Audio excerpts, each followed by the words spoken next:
देख रहे हैं सिटी इंडिया न्यूज चैनल, हक की आवाज। मेरे अजीज दोस्तों, मेरी इज्जतदार माँ और बहनों, मैं ज्यादा वक्त आपके दरमियान में नहीं रहूंगा। बस चंद अहम बातें आपसे करकर यहाँ से रुखसत हो जाऊंगा। मजलिस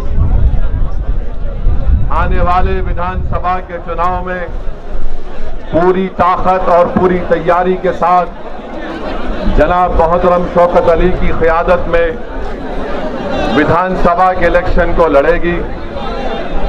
ये बात मैं इसलिए कह रहा हूं कि जो मजलिस के मुखालिफीन है वो इस बात को समझ ले कि ये वो मजलिस नहीं है जो 2017 में विधानसभा के इलेक्शन में हिस्सा ली थी।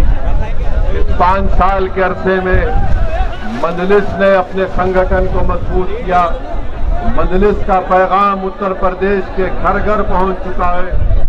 मजलिस ने अपनी तंजीम को, अपनी जमात के लोगों की मेहनत और जुस्तजू की बुनियाद पर पहले से ज्यादा आज उत्तर प्रदेश में मजबूत है। और हमारा आपको यही पैगाम है, यही आपसे इल्तिजा और गुजारिश है कि उत्तर प्रदेश में मजलिस की पहली कोशिश ये है कि यहां से आपकी मुस्लिम अक़लियत की एक सियासी लीडरशिप बने। मैं आपको ये बात बताना जरूरी समझता हूं कि उत्तर प्रदेश भारत का सबसे बड़ा स्टेट है, प्रदेश है। यहां पर हर बिरादरी की, यहां पर उनकी एक सियासी ताकत है, उनकी एक पहचान है। अगर उत्तर प्रदेश में अगर किसी की सियासी लीडरशिप नहीं है, किसी की सियासी आवाज नहीं है, किसी के आवाज की अहमियत नहीं है, किसी के आंसुओं की अहमियत नहीं है, अगर कोई यतीमी और लाचारी के माहौल और मायूस हो रहा है तो वो उत्तर प्रदेश का मुसलमान है। और मजलिस ये चाहती है कि आप जमहूरियत को मजबूत करें। भारत की जमहूरियत कैसे मजबूत होगी? भारत की जमहूरियत उस वक्त मजबूत होगी जब सबको उसमें हिस्सेदारी का उसमें हिस्सा मिलेगा। उत्तर प्रदेश में सबको अपना अपना हिस्सा मिल गया। अगर किसी के साथ इंसाफ नहीं हुआ, किसी को उनका हिस्सा नहीं मिला, तो मैं ये साफ तौर पर कह रहा हूं कि उत्तर प्रदेश के मुसलमान हैं जिनको अभी तक उनका हिस्सा नहीं मिला। और क्यों नहीं मिला? इसलिए नहीं मिला कि आपने पिछले 60 साल से सेकुलरिज्म के झूठे वादे पर आपने मुख्तलिफ पार्टियों को वोट किया। कभी आपने कांग्रेस को वोट दिया, उनको नेता बनाया, विधायक बनाया, सांसद बनाया, मुख्यमंत्री बनाया, कभी आपने उनको प्रधानमंत्री बनाया, कभी आपने बीएसपी को वोट दिया, उनका मुख्यमंत्री बनाया, आपने समाजवादी पार्टी को वोट दिया, उनका मुख्यमंत्री बनाया। मगर आप अपने दिल पर हाथ रखकर सोचिए कि आपका पूरे उत्तर प्रदेश में आपका कौन है नेता, कौन है आपकी आवाज, कहां है आपकी सियासी ताकत? आज उत्तर प्रदेश में आपके वोट की अहमियत नहीं है, आपके आंसुओं की अहमियत नहीं है, आपके मसाइल की अहमियत नहीं है। मैं ये कहने पर मजबूर हूं कि उत्तर प्रदेश में अगर सबसे कम पढ़े लिखे अगर कोई है तो मुसलमान है। आखिर क्यों कम पढ़े लिखे मुसलमान है? क्या इसका जिम्मेदार असदुद्दीन ओवैसी है? अगर उत्तर प्रदेश में सिर्फ 2% बच्चे ग्रेजुएट होते हैं तो क्या उसका जिम्मेदार असदुद्दीन ओवैसी है? उत्तर प्रदेश में मुसलमान आउट ऑफ स्कूल चिल्ड्रन है, जो स्कूल के बाहर है, जिनकी उम्र स्कूल में तालीम हासिल करने की है वो 60% है। उसका जिम्मेदार कौन है? उसका जिम्मेदार असदुद्दीन ओवैसी है। उत्तर प्रदेश की जेलों में सबसे ज्यादा अगर दलित भाइयों के साथ अगर कोई इंडस्ट्राइल है तो मुसलमान है। इसका जिम्मेदार कौन है? इसका जिम्मेदार किसी हद तक हमको भी अपने गिरबान में झांक कर देखना है। मैं आपको पैगाम देने आया हूं मेरे अजीज दोस्तों और बुजुर्गों, यकीनन फिरका परस्ती को हराना है, फिरका परस्ती को हराना है। मगर फिरका परस्ती को हराने का मतलब ये नहीं है कि आप खुद हार जाएंगे। फिरका परस्ती को हराने का मतलब यह कि आप जीतेंगे तभी जाकर बीजेपी को शिकस्त होगी। अगर रुदौली से मंदलिस का उम्मीदवार एमएलए विधायक बनेगा तो यकीनन बीजेपी को यहां पर हम शिकस्त दे पाएंगे। मेरे अजीज दोस्तों और बुजुर्गों, रुदौली में मैं यहां पर खड़े होकर दिल की अमीर गहराइयों से, हमारे इश्तियाक अहमद साहब एक एमएलए हुआ करते थे, भट्टी समाज से उनका ताल्लुक था, मैं उनको खराजी अकीदत पेश करता हूं। आप बताइए, कोई नाम नहीं लेता इश्तियाक साहब का, और फिर मंदलिस पर इल्जाम लगाया जाता है कि मंदलिस इत्तेहाद उल मुस्लिमीन वोट काटने के लिए आती है। मेरे अजीज दोस्तों और बुजुर्गों, मंदलिस किसी को काटने को नहीं आती, मंदलिस जोड़ने को आती है, और मंदलिस ये काम करके रहेगी इंशाअल्लाह ताला। मेरे अजीज दोस्तों और बुजुर्गों, अभी हमको यहां के जिम्मेदारों ने बताया कि जो ओवर ब्रिज है रुदौली का,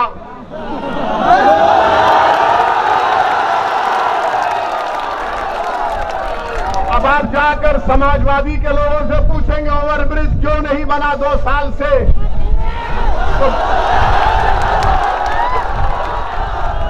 5 साल से, तो बोलेंगे ओवैसी यहां से गया था इसलिए नहीं बना। ओवर ब्रिज नहीं बना, और जो मुख्यमंत्री बाबा हैं, बाबा को भी पता नहीं है। बाबा को बोलेंगे ओवर ब्रिज तो बाबा बोलेंगे नाम बदल दो। यानी हमारा हाल ऐसा हो गया है। और फिर ओवर ब्रिज नहीं होने की बिना पर हाईवे पे आने के लिए लंबा सफर 10 किलोमीटर का करना पड़ता है। और दूसरी बात यह है कि यहां पर जो कम्युनिटी हेल्थ सेंटर है माशाल्लाह खंडेर में तब्दील हो चुका है। मेरे अजीज दोस्तों और बुजुर्गों, पाइपलाइन के लिए रोड खोद दी गई है, मगर ये विकास हो रहा है बाबा के दौर में। बाबा के पास एक ही फार्मूला है, जाके बाबा को बोलिए सर, बोले नाम बदल दो, काम हो जाएगा। फिरोजाबाद में 50 बच्चे डेंगू से मर गए, 50 बच्चे। नाम बदल दो। क्या नाम बदलने से बच्चे मरना बंद? मेरे अजीज दोस्तों और बुजुर्गों, फिर ये आपके रुदौली में मेरे पास रिकॉर्ड है, ये अखिलेश भी नहीं बोल सकते, ना कांग्रेस ना बसपा के लोग बोल सकते हैं। वो सिर्फ आपको बोलेंगे वोट डालो, वोट डालो, हमको वोट डालो, मगर हासिल क्या हुआ बताइए कि उत्तर प्रदेश में माइनॉरिटीज के लिए, जिसमें मुसलमान भी शामिल हैं, 2019-20 में मोदी सरकार ने बाबा की सरकार को 116 करोड़ रुपए दिए कि मुसलमानों के उन गांवों में जहां पर 25% माइनॉरिटी रहते, काम कराओ, स्कूल बनाओ, अस्पताल बनाओ। 116 करोड़ दिए गए, और जिसमें से बाबा की सरकार ने, महाराष्ट्र ने सिर्फ 16 करोड़ खर्चा किए। और महाराज बोलते, मोदी बोलते, सबका साथ, सबका विकास, सबका विश्वास। 116 करोड़ में सिर्फ 16 करोड़ खर्चा किए गए। दूसरी बात कि रुदौली तहसील में क्या कोई हायर सेकेंडरी स्कूल है? गवर्नमेंट का है, क्यों नहीं है? क्या हमको हमारे बच्चों को स्कूल में पढ़ाने का शौक नहीं है? क्या आप अपने बच्चों को तालीम दिलाना नहीं चाहते? क्या अपने बेटियों को पढ़ाना नहीं चाहते? तो लोग बोलेंगे नहीं, मुसलमान बच्ची को नहीं पढ़ाना चाहता। अरे दिमाग तेरा खराब है, हम पढ़ाना चाहते, काबिल बनाना चाहते, ताकतवर बनाना चाहती अपनी बेटियों को। इनको अफगानिस्तान के लड़कियों पर जुल्म की बड़ी फिक्र है, मगर रुदौली में बच्चियों के पढ़ने के लिए ये इनका दोगला दोहरा चेहरा है। और फिर आप देख लीजिए कि फिर उत्तर प्रदेश की बाबा की सरकार ने कहा कि कोविड आया तो मई में फैसला किया कि ऑनलाइन स्कूलों को स्कूल में तालीम दी जाएगी। आपको मालूम मेरे भाई, आपके रुदौली में कितने टीचर को कंप्यूटर इस्तेमाल करना आता?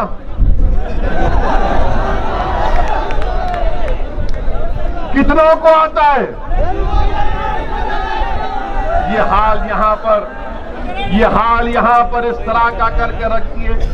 और आप ये भी देख लीजिए कि जो हेल्थ की बात है, हेल्थ की बात में रुदौली में 255 सब सेंटर है, 40 प्राइमरी हेल्थ केयर सेंटर है, 5 कम्युनिटी हेल्थ सेंटर है, कोई सब डिविजनल हॉस्पिटल नहीं है, 4 डिस्ट्रिक्ट हॉस्पिटल है।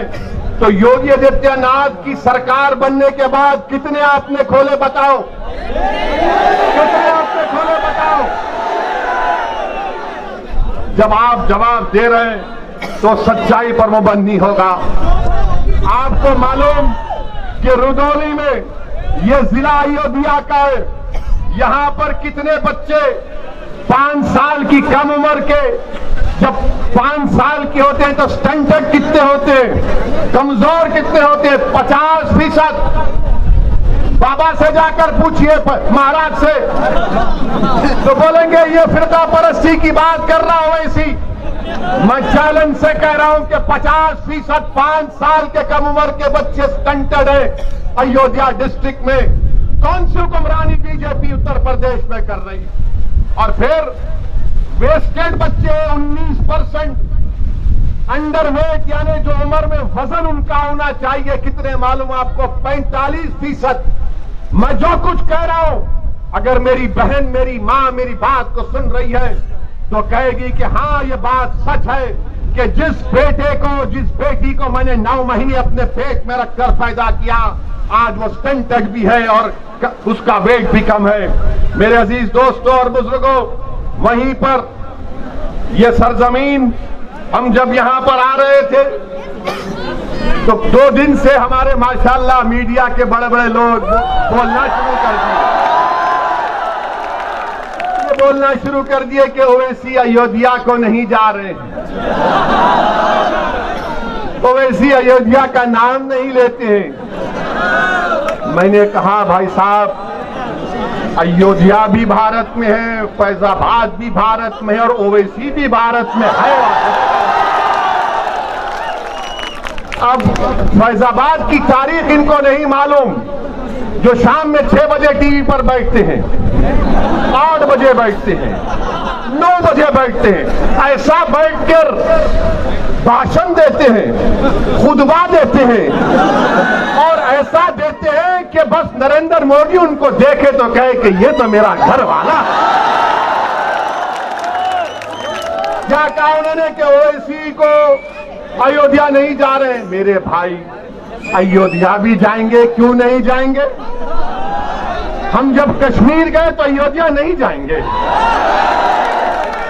और फैजाबाद की तारीख, इनको नाम फैजाबाद से इतनी जलन क्यों है? नाम बदल दिया, पेट में दर्द क्यों होता है? फैजाबाद की जेल में क्या अशफाकुल्लाह को फांसी नहीं दी गई थी? क्या फैजाबाद की जेल में अशफाकुल्लाह को जब फांसी दी जा रही थी तो क्या अशफाकुल्लाह जब फांसी के फंदे पर जा रहा था तो उसकी जबान पर कुरान की आयतें थी? जब अशफाकुल्लाह फांसी के फंदे पर गया तो रास्ते में जेल के लोगों से मिलकर कहा कि खुदा हाफिज, मैं अपने रब से मिलने जा रहा हूं। क्या अशफाकुल्लाह ने जब फांसी का फंदा लेकर उसको चूमा और अपने गले में डाला तो पूछने वाले ने पूछा कि बता मरने वाले, तेरी आखिरी ख्वाहिश क्या है? तो अशफाकुल्लाह ने क्या ये नहीं कहा कि ला के रख दे खाके वतन मेरे कफन में? ये मोहब्बत के मज़ार अशफाकुल्लाह ने। ये हमको बोलना पड़ता है, वरना ये 6 बजे 8 बजे 9 बजे बैठकर जो चीखे मारते हैं, जो पुकारते रहते हैं कि हाँ माई बाप देख लो हमको, हम आपकी तारीफ में बोल रहे हैं, इनको बचाना पड़ेगा। इनको बचाना पड़ेगा कि ये लोग बात करते हिंदू और मुसलमान के इत्तेहाद की मोहब्बत की, यकीनन वो पैदा होना चाहिए। और कैसे पैदा होगा? अशफाकुल्लाह और राम प्रसाद बिस्मिल की दोस्ती कैसी थी? राम प्रसाद बिस्मिल अशफाकुल्लाह एक मंदिर के पास बैठे थे शाम के वक्त। एक मुसलमान आ गए मंदिर पर हमला करने के लिए, तो अशफाकुल्लाह ने अपना रिवॉल्वर निकाल कर कहा, खबरदार, तुम मंदिर पर हमला नहीं करोगे वरना अशफाकुल्लाह फायर करेगा। ये मोहब्बत की मिसालें थी। क्या आपको मालूम नहीं? सुनिए, मैं थाली बजाने के लिए या आपसे दाद हासिल करने के लिए यहां पर नहीं आया हूं। मैं तुम्हारी थालियों का मोहताज ना कभी था ना कभी रहूंगा। मैं किसी का मोहताज हूं तो अल्लाह का मोहताज हूं। मैं तुमको आपको बताने आया हूं कि अपने दिलों में एक इनकलाब पैदा करो, अपने दिलों में एक तब्दीली पैदा करो। अगर जिंदा हो तो जिंदा कौम की मिसाल बनो। अगर जिंदा हो तो हरकत करो। अगर जिंदा हो तो अपनी पार्टी का वोट दो।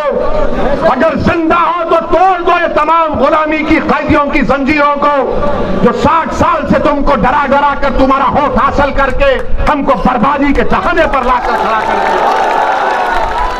मेरे अजीज दोस्तों और बुजुर्गों, अशफाकुल्लाह शहीद को एक मुसलमान जेलर जाकर अशफाकुल्लाह से कहता है कि अशफाकुल्लाह, तुम गवाही माफी बन जाओ। तुम ये तमाम जो दीगर हिंदू हैं जिन पर काकोरी ट्रेन का मुकदमा हुआ, तुम उनके खिलाफ बोलो।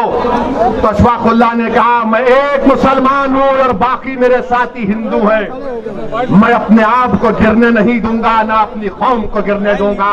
मैं अंग्रेजों के खिलाफ था और रहूंगा। मेरा ख्वाब है कि मुल्क आजाद हो।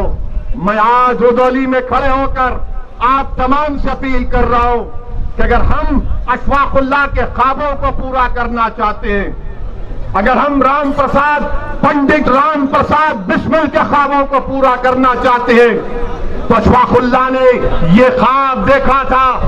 अशफाकुल्लाह ने ख्वाब देखा था कि मुल्क जब आजाद होगा तो यहां पर सबको उनका हिस्सा मिलेगा।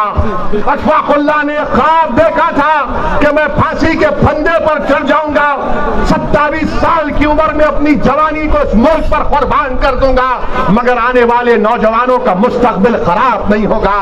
नौजवानों, रुदौली के गय्योर नौजवानों, उत्तर प्रदेश के मेरे गय्योर नौजवानों, तुमको अशफाकुल्लाह के ख्वाबों को पूरा करना है। तुमको पंडित राम प्रसाद बिस्मिल की तरह उस मोहब्बत की निशानियों को बताना है। और मोहब्बत होगी तो गुलामी नहीं होगी, हिस्सेदारी की मोहब्बत होगी। हिस्सेदारी की मोहब्बत होगी। ख्वाब अशफाकुल्लाह ने देखा था, अब उन ख्वाबों को पूरा करना आपकी जिम्मेदारी है। ख्वाब देखना शुरू करो और ख्वाबों को पूरा करने के लिए जिद्दोजहद करना पड़ेगा। यकीनन रास्ते में मसाइब और मुश्किलात आएंगे। कोई रास्ता आसानी से हम अपनी मंजिल मकसूद को आसानी तक नहीं पहुंच पाएंगे। जुस्तजू करना पड़ेगा, जिद्दोजहद करना पड़ेगा, ईसार और कुर्बानियों के मजारे करना पड़ेगा। मेरे अजीज दोस्तों और बुजुर्गों, जब हम अपने ख्वाबों को पूरा करेंगे तब जाकर हम एक सियासी कुव्वत बनकर यहां पर उभरेंगे। मेरे अजीज दोस्तों और बुजुर्गों, मैं आपको यह भी बताना चाहूंगा कि रुदौली में यहां पर जहां पर हमने इश्तियाक अहमद साहब का जिक्र किया तो रुश्दी मियां का भी जिक्र करना। मैं उनके खिलाफ नहीं हूं, बिल्कुल नहीं हूं। वो हमारे भाई हैं, दोस्त नहीं, हम जानते भी नहीं हैं उनको। मगर मैं समाजवादी पार्टी से पूछना चाहता हूं। समाजवादी पार्टी के अखिलेश यादव ये कहते हैं कि ओवैसी की जबान से जो अल्फाज निकलते हैं वो बड़े कड़वे होते हैं। अखिलेश यादव आ जाओ रुदौली में, तुम एक तरफ मैं एक तरफ, इस जनता को बात करेंगे, बोलेंगे तुम डराने की बात करते हो, मैं उम्मीद दिलाने की बात करता हूं। तुम भगाने की बात करते हो, मैं कहता हूं पीठ नहीं सीना दिखाओ। तुम जहालत की बात करते हो, मैं इल्म की बात करता हूं। तुम डराने की बात करते हो, मैं इत्तेहाद की बात करता हूं। ये मजलिस इत्तेहाद और मुस्लिमीन का पैगाम। और यहां पर आप जानते हैं कि पहली मर्तबा अब्बास अली जैदी रुश्दी मियां जब हारे तो 1000 वोट से हारे। 5 साल के बाद जब 2017 में इलेक्शन हुआ तो रुश्दी मियां 31,000 वोट से हार गए। मैं तो नहीं रहा था ना अखिलेश। तो यादव ने, रुदौली के हमारे यादव भाइयों ने फैसला किया कि समाजवादी तो यादवों की पार्टी है, अखिलेश यादवों का हमारा नेता है, मगर रुदौली से यादव नहीं है, रुश्दी मियां है, इसलिए हम बीजेपी के यादव को वोट देंगे। ये हकीकत है ना? ये सच कह रहा हूं ना मैं? क्या मैं सच कह रहा हूं? क्या मैं झूठ कह रहा हूं? तो फिर आप 22 के चुनाव में क्या करेंगे? फिर आप किसको वोट देंगे? आप किसको वोट देंगे? आप ये काम करके दिखाना है, सिर्फ जज्बात में आकर नहीं कहना है, बल्कि कामयाब करना है अपनी पार्टी को। जिस तरह बिहार में हमारे 5 विधायक कामयाब हुए और बिहार में कामयाबी के बाद बिहार की विधानसभा में अख्तर ईमान की क़यादत में मजलूमों की आवाज बनकर, कमजोरों की आवाज बनकर, यतीमों के इंसाफ के लिए मजलिस बिहार के विधानसभा में आवाज उठा रही है। जब यादव एक हो चुका है, बीजेपी के कैंडिडेट को हराने के लिए रुश्दी मियां को हरा दिए। मेरे अजीज दोस्तों और बुजुर्गों, मेरी आपसे गुजारिश है कि मुत्तहिद रहिए, अपने वोट का सही इस्तेमाल करिए, डरने और घबराने की जरूरत नहीं है।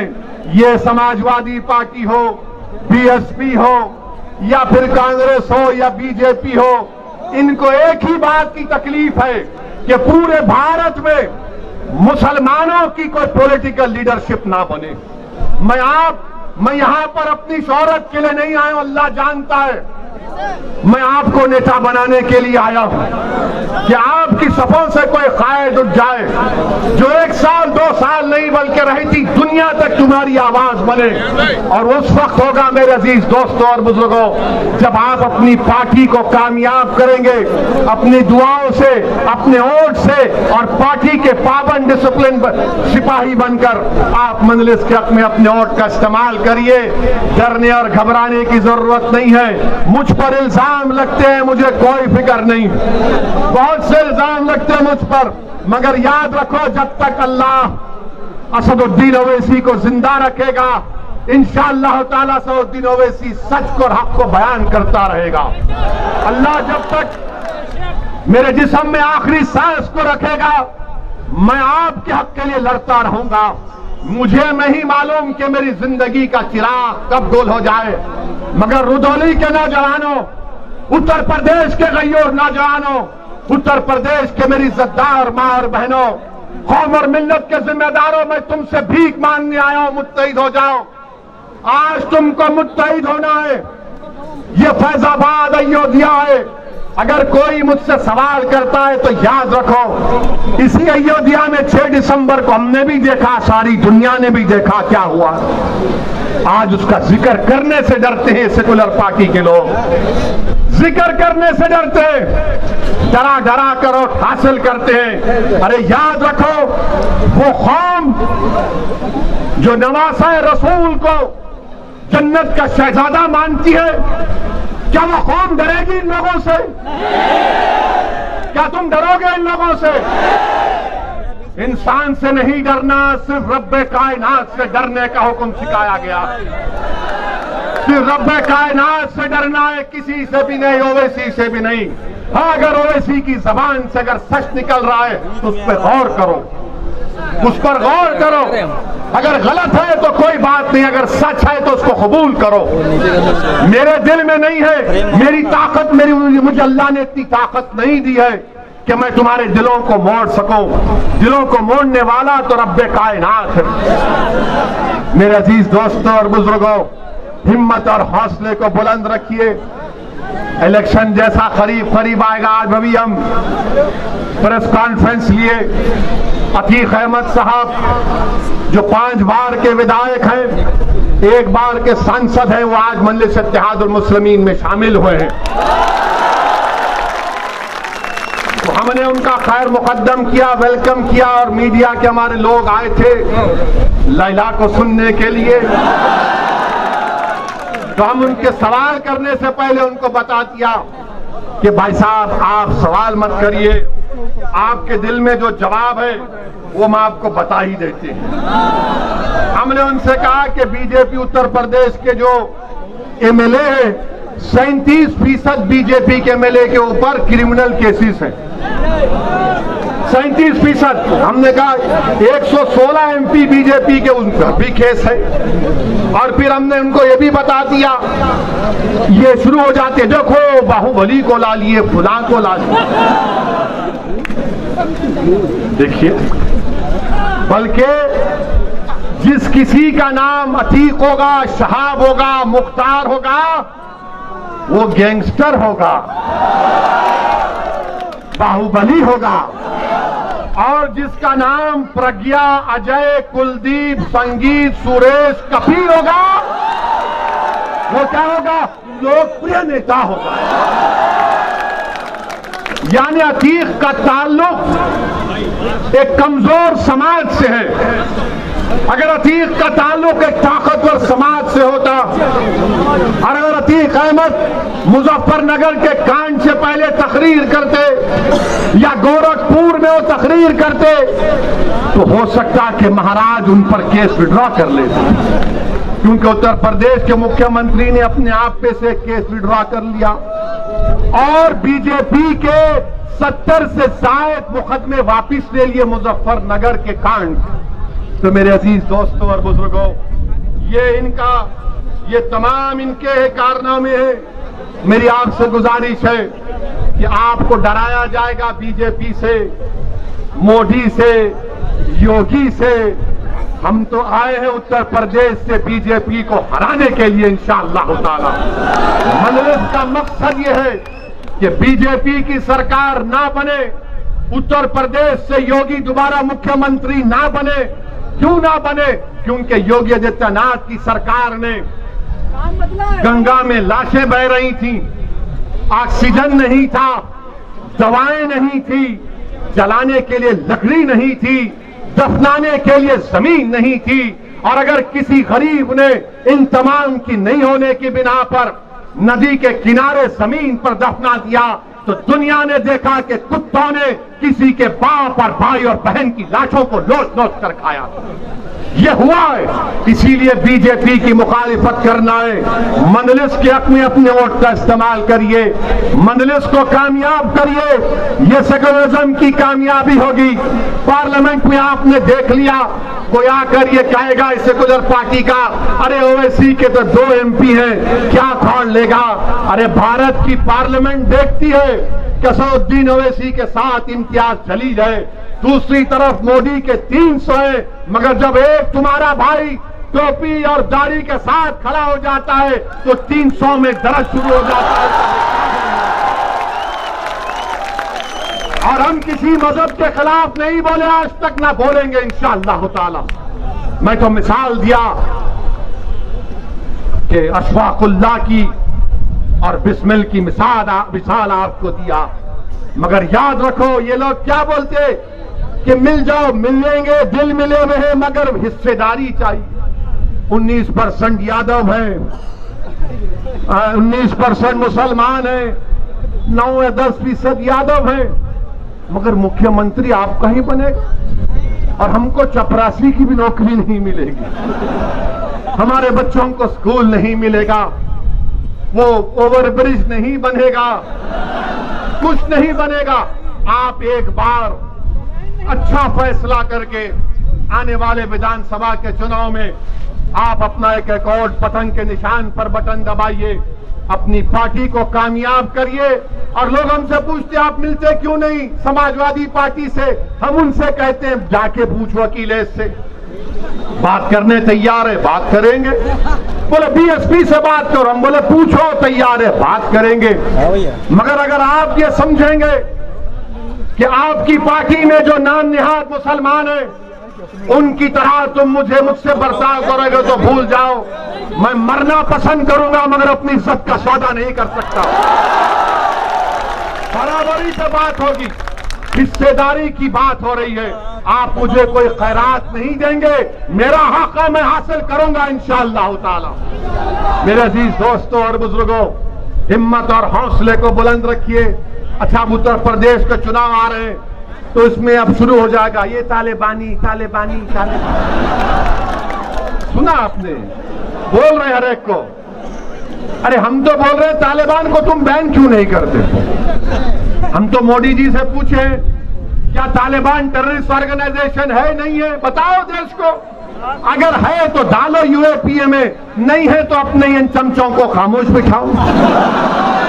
बोले जाते हैं हमारे सामने आकर नहीं बोलते क्योंकि उनको हम पूछते हैं ये क्या है, ये क्या है। हम में और दूसरों में बहुत फर्क है। मेरे अजीज दोस्तों और बुजुर्गों, अपने हिम्मतों को बुलंद रखिए, डर को अपने करीब आने मत दीजिए। एक बार एक तब्दीली पैदा करो आप। ये तारीखी शहर है, यह औलिया अल्लाह की सरजमीन है। यहाँ पर हमारे बहादुरों ने अपनी तारीख को रकम किया है, दोबारा एक तारीख को रकम करिए। मैं सलाम करता हूँ आप तमाम को। मैं शुक्रगुजार हूँ हमारी इज्जतदार माँ और बहनों का, बुजुर्गों का, कि आपने अपना कीमती वक्त निकाल कर हमारी बात को सुना। मैं फिर से आऊंगा, ये आखिरी मर्तबा नहीं आया।